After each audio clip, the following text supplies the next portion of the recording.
요즘 SNS에서 핫한 다이어트 방식 하나, 바로 항염증 다이어트입니다.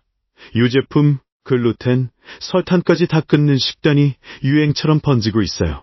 유제품 다 끊으라는 말 한 번쯤 들어보셨을 거예요. 이 다이어트는 염증을 줄이고 건강을 되찾는다는 게 핵심입니다. 피부가 좋아지고 속이 편해지고 살도 빠진다는 후기가 넘쳐나죠. 하지만 정말 모든 사람에게 효과가 있을까요? 전문가들은 이 유행에 대해 조금 다른 시각을 가지고 있어요.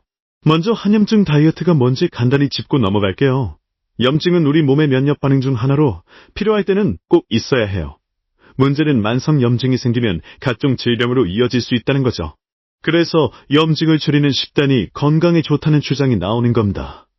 대표적으로 지중해식 식단이 항염증 식단으로 많이 언급돼요. 채소, 과일, 통곡물, 생선, 올리브오일 같은 자연식 위주 식단이죠. 반면 SNS에서 유행하는 항염증 다이어트는 조금 과격합니다. 유제품은 물론이고 글루텐, 설탕까지 완전히 끊으라고 하죠.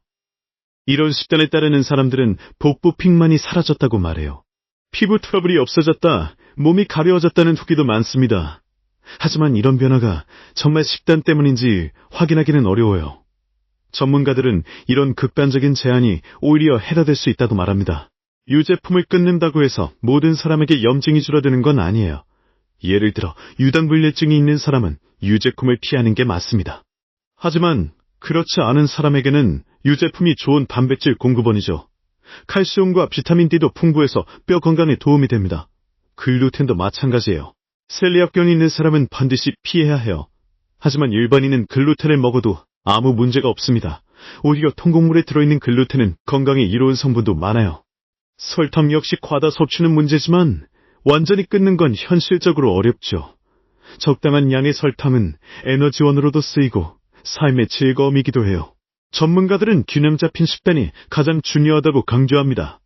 무작정 끊는 것보다 어떤 음식을 얼마나 먹는지가 더 중요하다는 거죠. 또 하나 중요한 건 개인의 건강 상태에 따라 식단이 달라져야 한다는 점입니다.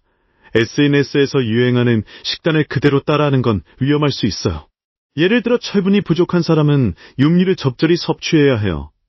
비타민 B12는 복물성 식품에만 들어있어서 채식만 하면 부족할 수 있어요. 이런 영양소 결핍은 피로, 우울감, 면역력 저하로 이어질 수 있습니다. 그래서 식단을 바꾸기 전에 꼭 전문가와 상담하는 게 좋아요. 자신의 몸 상태를 정확히 알고 필요한 영양소를 챙겨야 합니다. 또 하나, 다이어트는 단기간의 유행이 아니라 장기적인 습관이에요. 지속 가능하지 않으면 아무리 효과가 좋아도 오래 유지할 수 없어요.